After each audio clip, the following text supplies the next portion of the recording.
నమస్కారం నవ్య న్యూస్ కి స్వాగతం ముందుగా ముఖ్యాంశాలు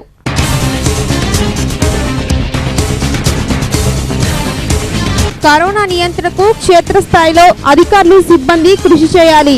చీరాల పర్చూరు అధికార సమావేశంలో జిల్లా కలెక్టర్ పోల్లా భాస్కర్.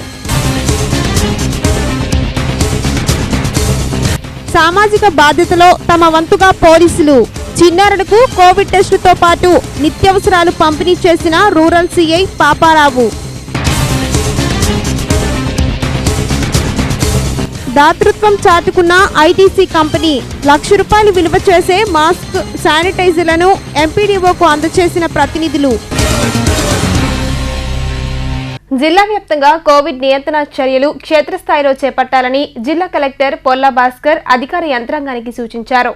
జిల్లా వ్యాప్తంగా కోవిడ్ నియంత్రణ చర్యలు క్షేత్రస్థాయిలో చేపట్టాలని జిల్లా కలెక్టర్ పోల్లా భాస్కర్ అధికార యంత్రాంగానికి సూచించారు. చీరాల మున్సిపల్ ఓపెన్ థియేటర్లోని చీరాల పర్చూరు నియోజకవర్గంలోని అధికారులు సిబ్బందితో కలెక్టర్ పోల్లా భాస్కర్ సమావేశం నిర్వహించారు. కరోనా నియంత్రణకు క్షేత్రస్థాయిలో తీసుకోవాల్సిన చర్యలపై చర్చించారు.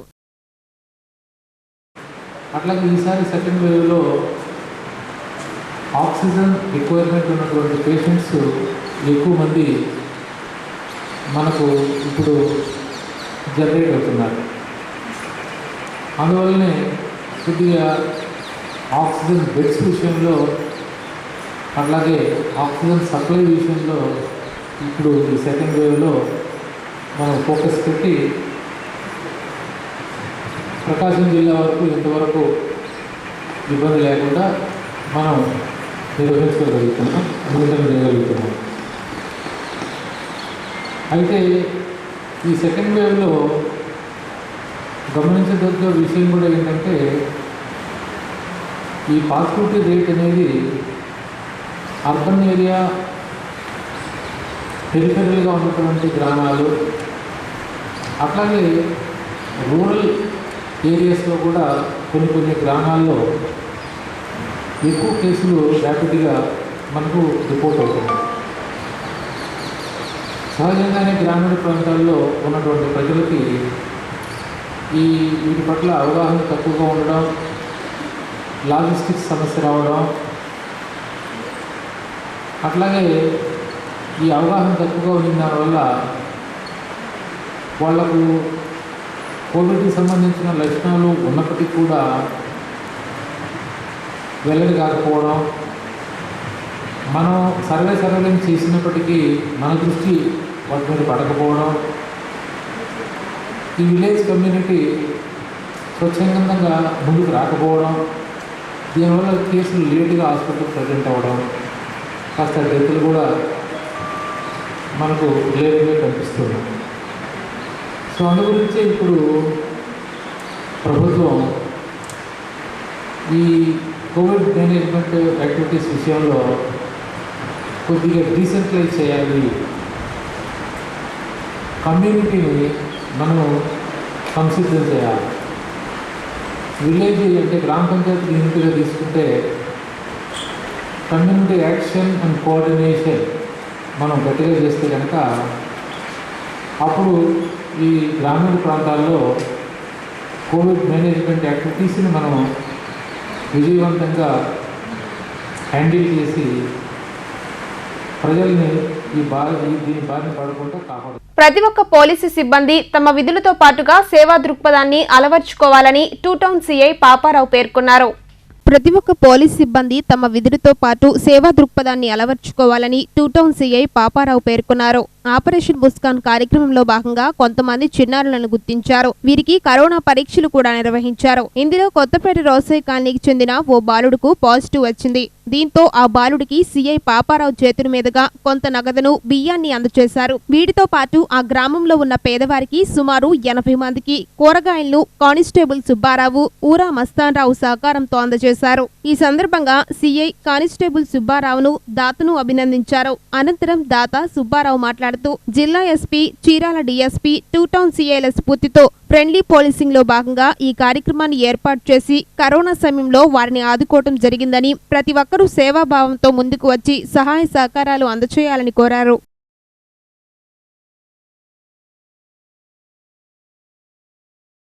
నమస్కారం. ఈరోజు మేము ముస్కాన్ ఆపరేషన్లో భాగంగా ఈరోజు రోసే కాలనీలో సుమారుగా ఒక 20 మంది పిల్లల్ని మనం తీసుకెళ్ళి వాళ్ళకి టెస్టులు చేయించడం జరిగింది. అందరికి కూడా నెగిటివ్ వచ్చింది, కానీ ఒక బాబుకి మాత్రం పాజిటివ్ వచ్చింది. అతనికి ఏఎన్ఎం ద్వారా వాళ్ళ తల్లిదండ్రులకి కాస్త తెలియజేసి మందులు కూడా అందించడం జరిగింది. ఆ క్రమంలో చూసినప్పుడు ఇక్కడ రోసే కాలనీలో చాలామంది కూడా కాస్త బాధలు పడుతున్నట్టుగా ఉంది. ఆ పాజిటివ్ వచ్చిన ఫ్యామిలీకి అలాగే ఇక్కడ ఉన్న చాలామందికి కూడా కొంచెం ఏదైనా సహాయం చేయాలనిపించి మా కానిస్టేబుల్ సుబ్బారావు కొంతమంది సహాయంతో వాళ్ళకి కాస్త కూరగాయలు అలాగే ఆ పాజిటివ్ వచ్చిన బాబుకి రైసు ఏర్పాటు చేయడం జరిగింది. ఈరోజు వాళ్ళందరికీ కూడా అవి సప్లై చేస్తున్నాము. దీని వెనక మా సుబ్బారావు కృషి చాలా ఉంది. పేరు కె సుబ్బారావు, పీసీ నెంబర్ 3746. నేను 2 టౌన్ కానిస్టేబుల్ని. మా పరిధిలోని రోసీ కాలనీ అని ఒక కాలనీ, యానాదులు ఎక్కువగా ఉన్నారు. వాళ్ళకి మేము ముస్కాన్ అనే డ్యూటీలో నేను మఫ్టీలో ఇక్కడికి వచ్చి ఈ రోసీ కాలనీలో సంచరించి పిల్లకాయల అనాథల్ని వాళ్ళని చూసి జాలి వేసి వాళ్ళని తీసుకెళ్ళి వాళ్ళకి మేము డ్యూటీ పరంగా వచ్చినప్పుడు ఇక్కడ చాలామంది కరోనాతో బాధపడుతూ ఇబ్బందులు పడుతున్నాం ఆర్థికంగా అని చెప్పేసి చాలామంది చెల్లెళ్ళు, అక్కలు, తల్లులు చాలామంది నాకు చెప్పారు. చెప్పంగా నేను వాళ్ళు చెప్పిన ఆ కాన్సెప్ట్లో నా హృదయం అలా కరిగిపోయింది. వచ్చి నేను వెంటనే మా 2 టౌన్ సిఐ సార్ పాపారావు సార్ని రిక్వెస్ట్ అడగగా వితిన్ సెకండ్లో నన్ను చేద్దాం పదా వాళ్ళకి పేదవాళ్ళకి చేయాలి సహాయము అని చెప్పి నా ఎంబట తోడ్పడి ఎంబటే పిలవంగానే బయలుదేరి వచ్చాడు. అలానే నేను ఈ 2 టౌన్ పరిధిలో చేస్తున్న చిన్న చిన్న కార్యక్రమాల్లో ఇది నేను చేసింది ఒక చిన్న కార్యక్రమే. అనుకోకుండా ఆ బాబుకి బాబుకి పాజిటివ్ వచ్చింది. ఆ బాబుని చూడగానే వాళ్ళ ఆర్థిక పొజిషన్ చూసి మా సిఐ సారు డబ్బులు కానీ బియ్యం కానీ ఏయో ఒకటి ఆర్థిక సహాయం చేయాలని సారు డబ్బులు ఇచ్చారు. నా వంతు సహాయం నేను ఒక కట్ట బియ్యం ఇచ్చి కూరగాయలు అరేంజ్ చేశాను. చీరాలలోని ఐటీసీ కంపెనీ కరోనా విజృంభిస్తున్న క్రమంలో కార్పొరేషన్ సోషల్ రెస్పాన్సిబిలిటీ ఫండింగ్ క్రింద చీరాల మండలానికి ₹1,00,000 విలువ చేసే మాస్కులు, శానిటైజర్లను ఎంపీడీఓ సాంబశివరావుకు అందజేశారు. కరోనా నియంత్రణ చర్యలలో తమ వంతు బాధ్యతగా చీరాలలో ఐటీసీ కంపెనీ ముందుకు వచ్చింది. ఇందుకు గాను చీరాల మండలానికి ₹1,00,000 విలువ చేసే 1,500 మాస్కులు, 200 లీటర్ల శానిటైజర్లను కార్పొరేట్ సోషల్ రెస్పాన్సిబిలిటీ ఫండింగ్ కింద ఎంపీడీఓ సాంబశివరావుకు factory manager Shyam Sundar, personal manager Pavan కుమార్లు అందజేశారు. ఈ సందర్భంగా ఎంపీడీఓ మాట్లాడుతూ మండలంలోని పారిశుద్ధ కార్మికులు కరోనా బారిన పడకుండా వారికి మాస్కులు, గ్లౌస్, శానిటైజర్లను ప్రతి పంచాయతీకి పంపించడం జరిగిందన్నారు. తమ వంతు సహాయంగా ఐటీసీ ప్రతినిధులు ముందుకు రావడం అభినందనీయమన్నారు. కార్యక్రమంలో ఈవోఆర్డి రమేష్ బాబు, పంచాయతీ కార్యదర్శులు చక్రవర్తి, అంజయ్య, ఎన్ఆర్ఈజీఎస్ ఏపీఓ దాసు తదితరులు పాల్గొన్నారు. చరిత్రలో ఈరోజు ముఖ్యమైన ఘట్టాలను ఒకసారి పరిశీలిద్దాం.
చీరాలలో కోవిడ్ ఆంక్షలు అమల్లో ఉన్నందున ఉదయం 12 గంటల తర్వాత కర్ఫ్యూ ఆంక్షలు అమల్లో ఉన్నందున ఉదయం 5 గంటల నుండి మధ్యాహ్నం 12 గంటల వరకు మాత్రమే బస్సులు నడపబడతాయని ఆర్టీసీ డిపో మేనేజర్ గంగాధర్ తెలిపారు. చీరాలలో కోవిడ్ ఆంక్షలు అమల్లో ఉన్నందున ఉదయం 12 గంటల తర్వాత కర్ఫ్యూ ఆంక్షలు అమల్లో ఉన్నందువలన ఉదయం 5 గంటల నుండి మధ్యాహ్నం 12 గంటల వరకు మాత్రమే బస్సులను నడపబడనని ఆర్టీసీ డిపో మేనేజర్ గంగాధర్ తెలిపారు. కావున ప్రతి ఒక్క ప్రయాణికులు గమనించవలసిందిగా కోరడమైందని అన్నారు. ప్రయాణికులు తప్పనిసరిగా మాస్కును ధరించాలని, కోవిడ్ మహమ్మారి బారిన పడకుండా జాగ్రత్తలు తీసుకోవాలని కోరారు. చీరాల పరిసర ప్రాంత ప్రజలకు విజ్ఞప్తి, మరి లాక్డౌన్ 6 నుండి 12 గంటల వరకు గవర్నమెంట్ ఉత్తర్వులకు అమలవుతున్న విషయం మీ అందరికీ తెలిసిందే. మరి ఈ లాక్డౌన్ సమయంలో ఉదయం మేము ఏపీఎస్ఆర్టీసీ చీరాల డిపో వారు 5:30 నుండి స్టార్ట్ చేసి 12 గంటల వరకు 12 గంటల లోపల బస్సులు తిరిగి గ్యారేజ్కి వచ్చేలా బస్సులు ఆపరేట్ చేస్తున్నాము. ముఖ్యంగా ఒంగోలు బైపాస్ అయితే ఒక 6 బస్సులు, విజయవాడకి ఒక 6 బస్సులు, తర్వాత స్వర్ణ ఇంకొల్లు ఒక బస్సు, తిమ్మసముద్రం నుంచి ఇంకొల్లు ఒక బస్సు, నర్సరావుపేటకు 3 బస్సులు తిప్పుతున్నాము. మరి ప్రయాణికులు ఈ అవకాశాన్ని వినియోగించుకోవాలి. 12 గంటలు దాటిన తర్వాత మ్యాక్సిమం 10 గంటలు దాటిన తర్వాత బస్ స్టేషన్కి ఎవరు కూడా రావద్దు. ఈ అవకాశాన్ని అందరూ వినియోగించుకొని ఈ టైంలో మాత్రమే బస్సులు ట్రావెలింగ్ చేసేదానికి అందరూ ఉపయోగించుకొని మాకు సహకరించవలసిందిగా కోరుతున్నాం. Thank you. కోవిడ్ మహమ్మారి విజృంభిస్తున్న క్రమంలో ప్రభుత్వాలు నివారణ చర్యల్లో భాగంగా కర్ఫ్యూ ఆంక్షలు అమలు చేస్తుంది. దీంతో ఈ సమయంలో తినడానికి తిండి, తాగడానికి నీరు లేక యాచకులు ఆకలితో అల్లాడుతున్నారు.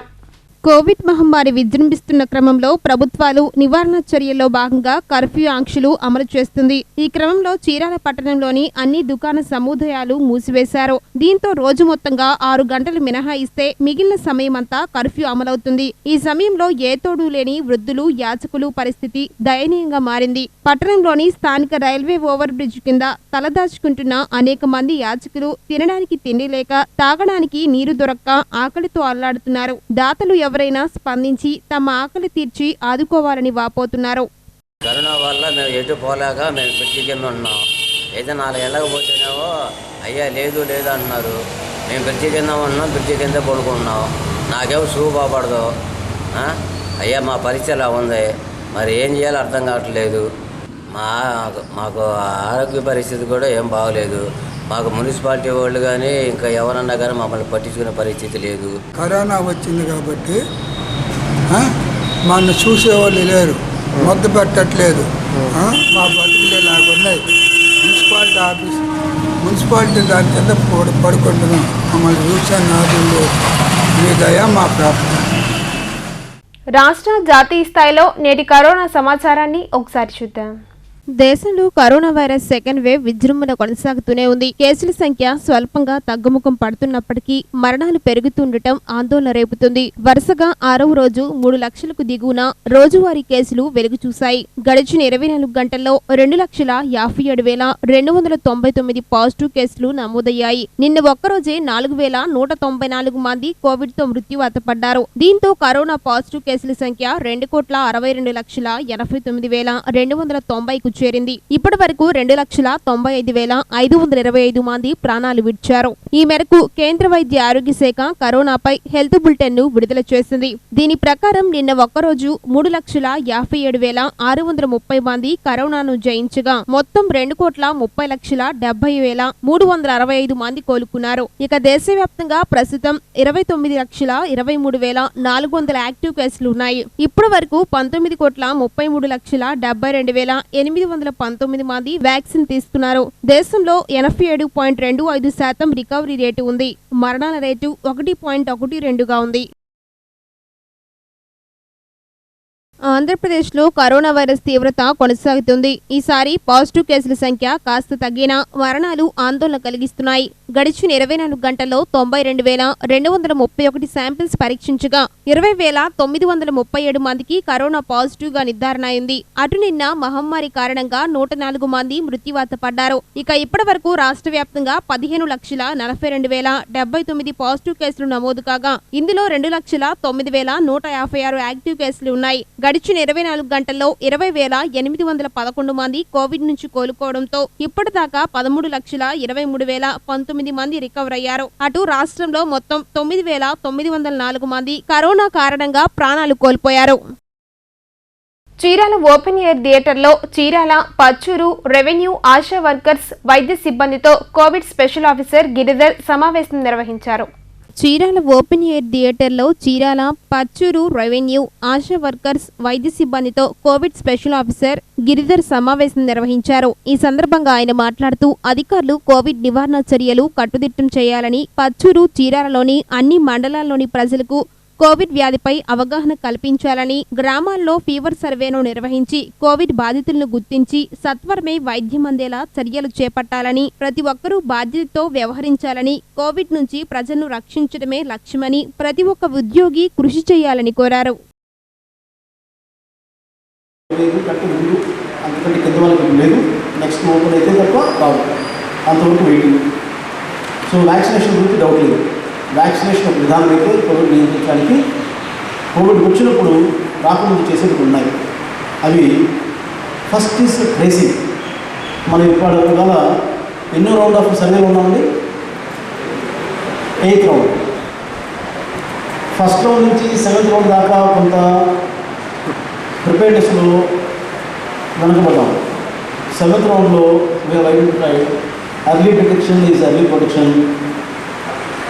ఈ ఫ్లోర్ మీద బాగా ఎక్కువ నీళ్ళు పడ్డాయి అనుకోండి, ఆ నీళ్ళని పీడియాలని ఏం చేస్తాము, మన ఇంట్లో కూడా కలిపి పెడతారు కదా, ఫ్లోర్ క్లీన్ చేస్తాం. ఏం చేస్తాం, ముందు నీళ్ళతో వాష్ చేసిన దాన్ని ఒక బట్ట వేసి రుండుతాం, అంతేనా? ఇలా తీసి దాన్ని కలిపి పక్కన బకెట్లో పిండేస్తాం. ఒకసారి 2 సార్లు 3 సార్లు చేసేప్పటికి అక్కడ తడి కాస్త పొడవు. అట్లే మన గ్రామాల్లో కూడా వ్యాప్తి చెందుతున్న కరోనా పేషెంట్స్ని గుర్తించడం అనేది 1కి 10 సార్లు చేస్తే 11 రౌండ్స్ ఆఫ్ సర్వేలో, ఫీవర్ సర్వేలో ఈ నెలాఖరు దాకా జనవరి, జూన్ 1 దాకా చేసుకుని పోతే అప్పటికి ఇంకా మళ్ళీ రాకుండా పోవాలంటాం. ఒకవైపు ఐడెంటిఫై చేస్తుంటాము, we're tracing who is symptomatic. Who is symptomatic అనే మాట ఎప్పుడు చేయాలి? Day 1 early detection, early protection. Day 1లోని చేయనప్పుడు ఒక షెడ్యూల్ ఇచ్చారు, పీరియడ్కి చేయమని. రేపటితో 8th రౌండ్ అవుతుంది. 9th రౌండ్ 24 స్టార్ట్ అయింది. 9th రౌండ్లో all 100% house holds have to be covered first. మొదటి రోజే ఒక రోజునే కంప్లీట్ చేసుకోవాలి. మరి ఆశాని వాలంటీర్స్ని కలిపి జట్టుగా పంపిస్తున్నాం. వాలంటీర్ యాప్లో అది ఫోన్లో డేటా ఏంటో జరుగుతుంది కనుక చేయవలసింది యాక్చువల్గా ఆశా వర్కర్ చేస్తున్న స్క్రీనింగ్లో సింప్టమాటిక్ కేసులు గుర్తించినప్పుడు ఆ సమాచారాన్ని వాలంటీర్ ఫోన్ ద్వారా సేకరిస్తున్నాం. అది మెడికల్ ఆఫీస్కి వెళ్తుంది. నేటి తిరుమల తిరుపతి సమాచారాన్ని ఒకసారి చూద్దాం. తిరుమలలో భక్తుల రద్దీ భారీగా తగ్గింది. నిన్నటి రోజు మే 21వ తేదీన శ్రీవారిని 3789 మంది భక్తులు దర్శించుకున్నారు. అలాగే స్వామివారికి హుండీలో భక్తులు 15 లక్షల రూపాయలు నగదు సమర్పించారు. అదేవిధంగా శ్రీవారికి 1485 మంది భక్తులు తరణీలాలు సమర్పించారు. తిరుపతిలో ప్రతిరోజు ఇస్తున్న సర్వదర్శనం టైం స్లాట్ టోకెన్ల జారీని టీటీడీ నిలిపివేసింది. కరోనా సెకండ్ వేవ్ ఉధృతంగా ఉన్న నేపథ్యంలో టైం స్లాట్ టోకెన్ల జారీని టీటీడీ నిలిపివేసింది. వార్తల్లోని ఈరోజు జాతీయ, అంతర్జాతీయ, రాష్ట్ర ముఖ్యమైన అంశాలను ఒకసారి చూద్దాం. అమెరికా పెంచిన ఒత్తిడో లేక పాలస్తీనా చిన్నారుల ఆక్రందనలు మనసును కరిగించాయో తెలీదు. కానీ 11 రోజులుగా గాజా స్ట్రిప్ పై కొనసాగిస్తున్న వైమానిక దాడులకు స్వస్తి చెప్పబోతున్నది ఇజ్రాయిల్. అంతర్జాతీయ సమాజం మొత్తం దాడులు ఆపాలంటే ఇజ్రాయిల్ విరలేదు సరికదా, దాడులను ఉధృతం చేసింది. ఇప్పుడు ఏకపక్ష కాల్పుల విరమణకు, వైమానిక దాడుల నిలిపివేతకు అంగీకరించింది. ఇజ్రాయిల్ ప్రధానమంత్రి బెంజమిన్ నెతన్యాహు సారథ్యంలో జరిగిన భద్రతా కేబినెట్ మీటింగ్ దీనిపై ఆమోదం తెలిపింది. హమాస్ లక్ష్యంగా ఇజ్రాయిల్ జరుపుతున్న దాడుల్లో అమాయక పాలస్తీనియన్లు కన్నుమూస్తున్నారు. కరోనా కట్టడిలో ఫ్రంట్ లైన్ వర్కర్లు చేస్తున్న కృషిని మరోసారి ప్రశంసించారు ప్రధాని నరేంద్ర మోదీ. తన నియోజకవర్గం వారణాసికి చెందిన వైద్య సిబ్బందితో వీడియో కాన్ఫరెన్స్ లో మాట్లాడిన ప్రధాని తీవ్ర భావోద్వేగానికి గురయ్యారు. కరోనాపై పోరులో ఎంతో మంది ప్రాణత్యాగం చేశారని కన్నీరు పెట్టుకున్నారు. ఎక్కడ మహమ్మారి ప్రబలిందో అక్కడే చికిత్స అందించాల్సిందే అన్నది మన కొత్త నినాదమని ప్రధాని మోదీ అన్నారు. దేశ ప్రజలందరికీ వ్యాక్సిన్ ఇవ్వాల్సిందేనని స్పష్టం చేశారు. బ్లాక్ ఫంగస్ నియంత్రణ ఇప్పుడు మరో పెద్ద సవాలన్నారు మోదీ. దేశంలో కరోనా పరిస్థితిపై ఎప్పటికప్పుడు సమీక్షలు నిర్వహిస్తున్న ప్రధాని మోదీ తన సొంత నియోజకవర్గమైన వారణాసికి చెందిన వైద్యులు, ఆరోగ్య కార్యకర్తలతో వర్చువల్ గా సమావేశమయ్యారు. ఈ సందర్భంగా ప్రధాని మోదీ ఉన్నట్టుండి భావోద్వేగానికి లోనయ్యారు. నెల్లూరు ఆయుర్వేద మందు మీద అధ్యయనం ప్రారంభించాలని ఉపరాష్ట్రపతి ముప్పవరపు వెంకయ్యనాయుడు, ఆయుష్ ఇన్ఛార్జ్ మంత్రి Kiran Rijiju, ICMR director general professor Balram Bhargav కు సూచించారు. నెల్లూరు ఆయుర్వేద మందు విషయంలో నెలకొన్న పరిస్థితులు ఉపరాష్ట్రపతి దృష్టికి వచ్చాయి. ఈ నేపథ్యంలో ఆయన వెంటనే కేంద్ర మంత్రి మరియు డైరెక్టర్ జనరల్ తో ఫోన్ ద్వారా మాట్లాడినట్టు తెలుస్తుంది. దీనిపై వెంటనే అధ్యయనం ప్రారంభించి వీలైనంత త్వరగా నివేదిక వచ్చేలా చర్యలు తీసుకోవాలని ఆయన సూచించారు. కాగా నెల్లూరు జిల్లా కృష్ణపట్నంకు చెందిన ఆయుర్వేద వైద్యుడు ఆనందయ్య కరోనాకు ఇస్తున్న మందు ఇప్పుడు నెల్లూరు జిల్లాలోనే కాదు, ఏపీ, తెలంగాణ రాష్ట్ర వ్యాప్తంగా హాట్ టాపిక్ అయింది. రాష్ట్రంలో ప్రభుత్వ ఆసుపత్రుల్లో కరోనా వైద్య సేవలపై సీఎం కేసీఆర్ స్పెషల్ ఫోకస్ పెట్టారు. ఇటీవల సికింద్రాబాద్ గాంధీ ఆసుపత్రిని సందర్శించిన ఆయన తాజాగా వరంగల్ ఎంజీఎంలో తనిఖీలు నిర్వహించారు. హనుమకొండలోని ఆర్ట్స్ అండ్ సైన్స్ కాలేజీ మైదానంలో హెలికాప్టర్ నుంచి దిగిన కేసీఆర్ అక్కడి నుంచి ప్రత్యేక వాహనంలో ఎంజీఎంకు చేరుకున్నారు. ఎంజీఎం ఆసుపత్రిలో నేరుగా కరోనా వార్డుకు వెళ్లారు సీఎం కేసీఆర్ వెంట మంత్రులు ఎర్రబెల్లి దయాకర్ రావు, సత్యవతి రాథోడ్ ఉన్నారు. పీపీఈ కిట్లు లేకుండానే సీఎం కరోనా వార్డుకు వెళ్లడం చర్చనీయాంశంగా మారింది. కరోనా బారిన పడి చికిత్స పొందుతున్న బాధితులతో మాట్లాడారు కేసీఆర్. తానున్నానని వారికి భరోసా కల్పించారు. ఎవరూ భయపడవద్దని ధైర్యం చెప్పారు. వైద్యులను అభినందించారు. కరోనా రోగులకు అందుతున్న సేవలు, సౌకర్యాలు పరిశీలించారు. పడకల వద్దకు వెళ్లి కరోనా రోగులతో మాట్లాడి వారి యోగక్షేమాలను అడిగి తెలుసుకున్నారు సీఎం కేసీఆర్.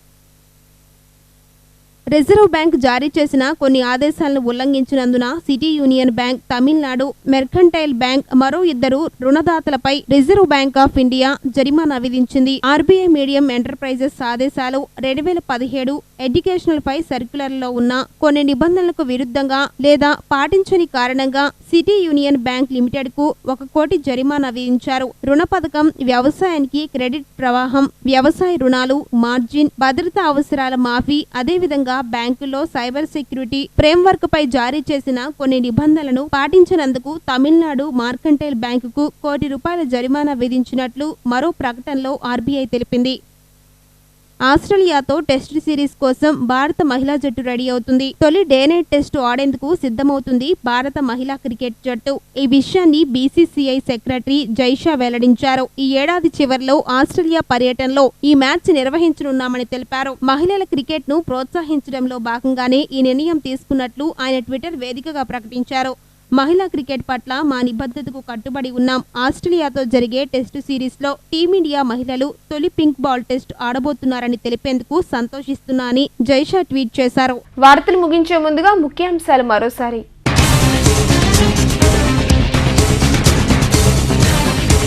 కరోనా నియంత్రణకు క్షేత్రస్థాయిలో అధికారులు, సిబ్బంది కృషి చేయాలి. చీరాల పర్చూరు అధికార సమావేశంలో జిల్లా కలెక్టర్ పోల్లా భాస్కర్. సామాజిక బాధ్యతలో తమ వంతుగా పోలీసులు. చిన్నారులకు కోవిడ్ టెస్టుతో పాటు నిత్యావసరాలు పంపిణీ చేసిన రూరల్ సీఐ పాపారావు. దాతృత్వం చాటుకున్న ఐటీసీ కంపెనీ ₹1,00,000 విలువ చేసే మాస్క్, శానిటైజర్లను ఎంపీడీఓకు అందజేసిన ప్రతినిధులు. నవ్య న్యూస్ ఇంతటితో సమాప్తం. నమస్కారం.